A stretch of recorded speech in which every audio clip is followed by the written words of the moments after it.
for the defense, quite frankly, because when the judge originally ruled that they would be tried together, there were a number of issues. Number one, this was, moved to a different county. There's a lot of money involved in that.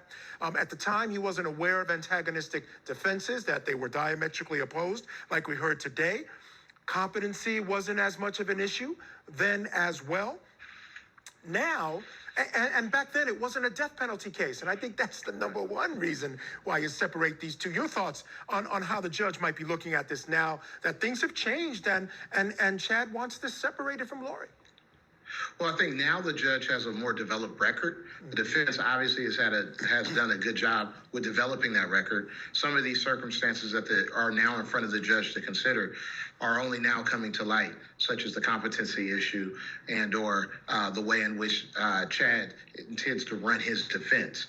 Those are things that I imagine, but things that the defense was not going to just be forthright at the beginning until they got all the discovery, the investigation, and things got closer to trial. So now the judge has a more developed and a fuller record. And I think on that record, it's pretty clear that unless he's aiming to have this overturned on appeal, should there be a conviction, the judge would do the prudent thing, despite the costs, despite the difficulty and the challenges of moving or separating the trials, that at this point in time, it almost looks like it's a constitutional necessity and or requirement for the judge to sever the two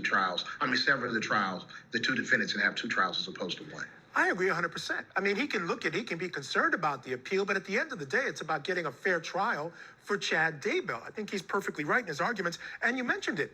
The Eighth Amendment, there are cases from the Supreme Court and in some of the local courts out there in Utah that the Eighth Amendment really requires an individualized determination as to the death penalty. And he made an interesting gender argument as well in the paperwork where he says, there's gender bias in how the death penalty is applied to men and women. It's much more applied to men than it is to women. And if you put the two of them in the same case, that presents an issue again for appeal. Yes, it does. It's those statistics that Chad's attorneys cited were pretty startling.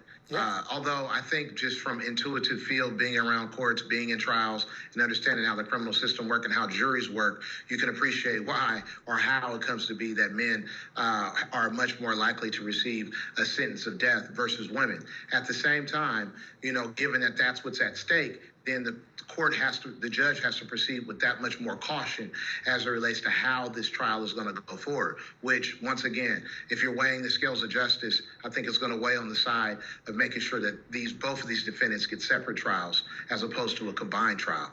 Yeah, now, Chad, as far as his defense goes when he does go to trial, it's a little difficult for him because he was the prophet. Right? He's the guy that was sort of the head of this situation and lots of people following him, following his writings.